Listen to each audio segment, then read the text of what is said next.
This was me 6 years ago. At that time of my life, I was at total rock bottom. I was extremely underweight. My teeth were completely ruined, which affected my confidence. I worked at a dead-end factory job for minimum wage. I had 8 addictions and spent my days smoking weed, drinking alcohol and watching the hub.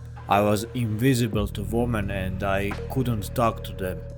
Fast forward 6 years and you can see how my face drastically changed. I crushed every single addiction, I built my own business and today I'm stronger and heavier than ever before. In this video I'm giving you the exact practical advice I used to rebuild my life from scratch. I always had an extremely addictive personality. By 2019, I was successfully combining 8 different addictions that I indulged in daily. All those addictions just kept feeding off each other, leaving me in constant state of chasing cheap dopamine. It got so bad that even during night when I was supposed to sleep and recover, I would sometimes wake up in the middle of the night to watch Hub. Or even worse, if I had cash on me, I'd get into my car at 3 am and drive straight to the nearest casino. For me, back then, this was just normal daily life. I didn't even attempt to quit. But one day I stumbled upon a YouTube video about NoFap. People in the comments were claiming it gave them insane confidence, so I figured why not try it? I became instantly obsessed, consuming content about it every single day. On my very first try, I hit a 2-month hard mode streak. For me, that was an unbelievable achievement, considering I had been fapping multiple times a day for the past decade. Looking back, I now realize how my brain works. My brain loves obsession. It honestly doesn't care if that obsession is destructive or productive. It just needs to be fixated on something. So if you're struggling with any addiction right now and you're trying to quit, listen to me. Never leave a vacuum. You cannot just drop a bad habit and leave an empty space because the void will pull you back. You need to immediately find something positive that obsesses you just as much as that addiction did. Being an addict means you already have the rare ability to be completely devoted to something. You're just serving a false god.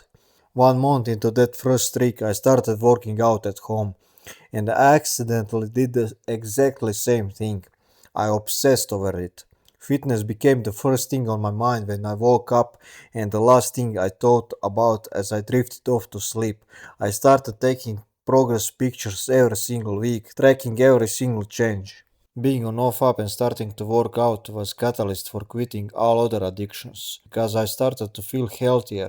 I started changing my mindset about life, realizing that health and vitality is actually how you feel fulfilled and rich, and that new mindset made it easier to quit gambling, alcohol and weed.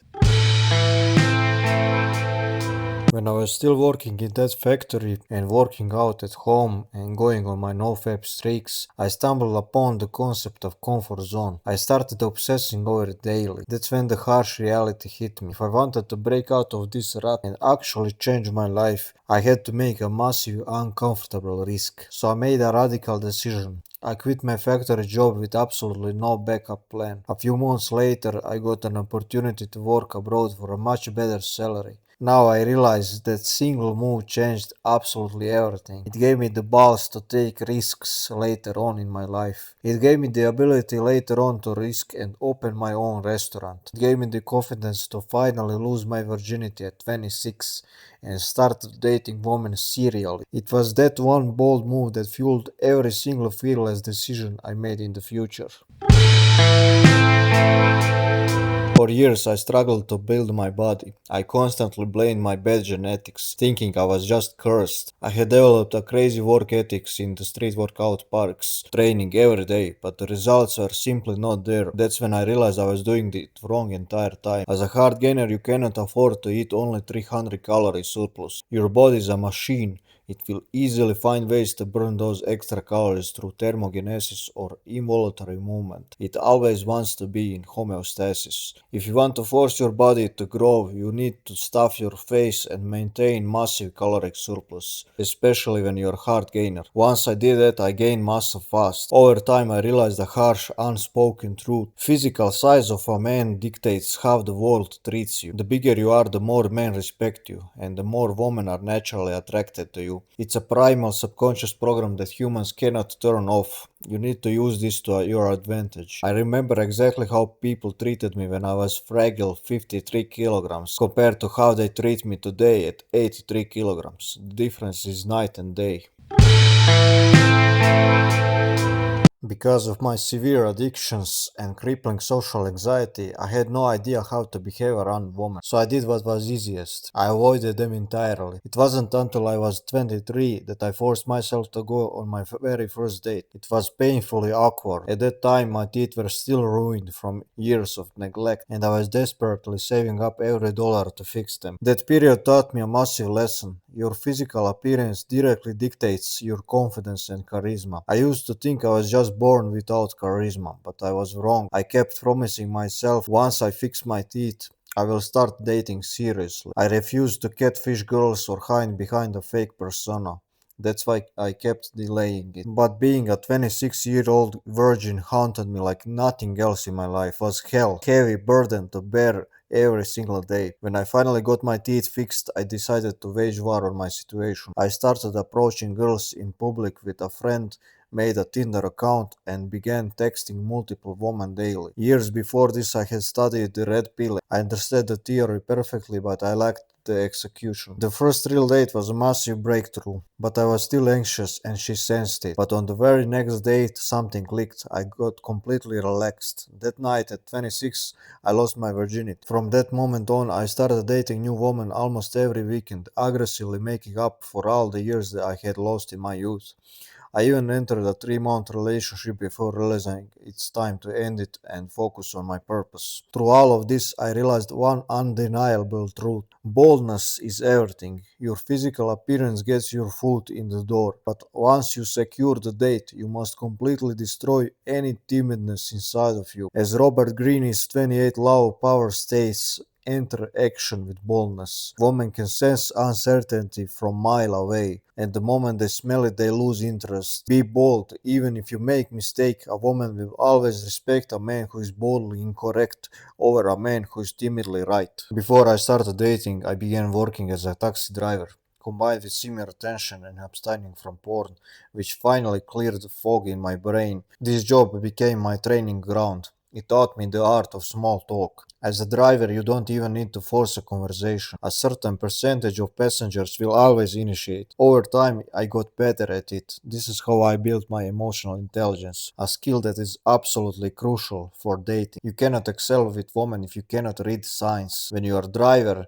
you are forced to read people's emotions every single day, to learn precisely when to speak and, more importantly, when to shut up. If you are still struggling with women or social anxiety, find a job that forces you to be social. You don't need to start cold approaching random strangers on the street. Let's be real. How many people actually do that in real life? If you don't want a job for this, there is a plenty of activities that force interaction. Join a boxing club, or what I personally prefer, travel and meet people through car sharing apps like BlaBlaCar. Put yourself in environments where social friction is inevitable and you will adapt.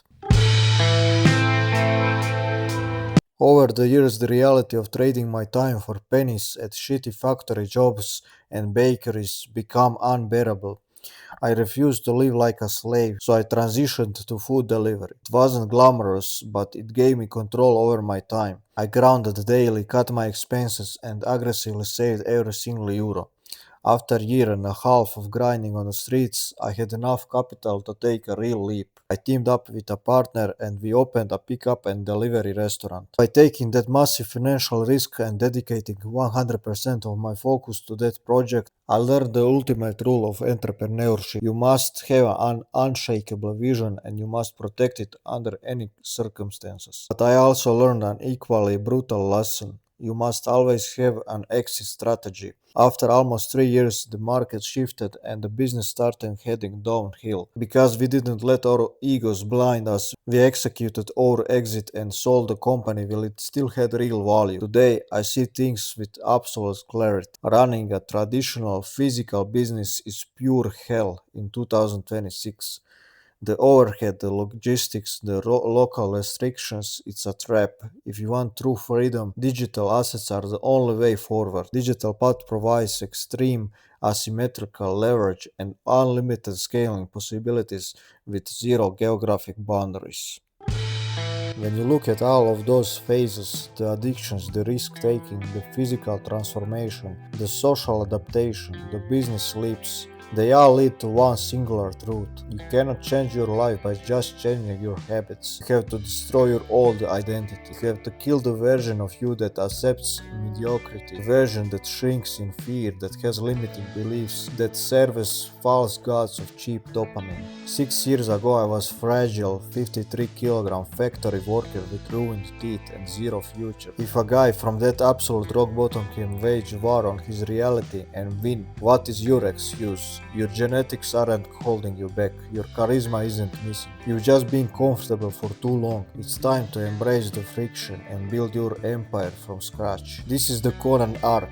If you are ready to stop making excuses and start building your ultimate physical and mental sovereignty, subscribe and join the mission. Stop surviving, start thriving, start ruling. I'll see you in next video.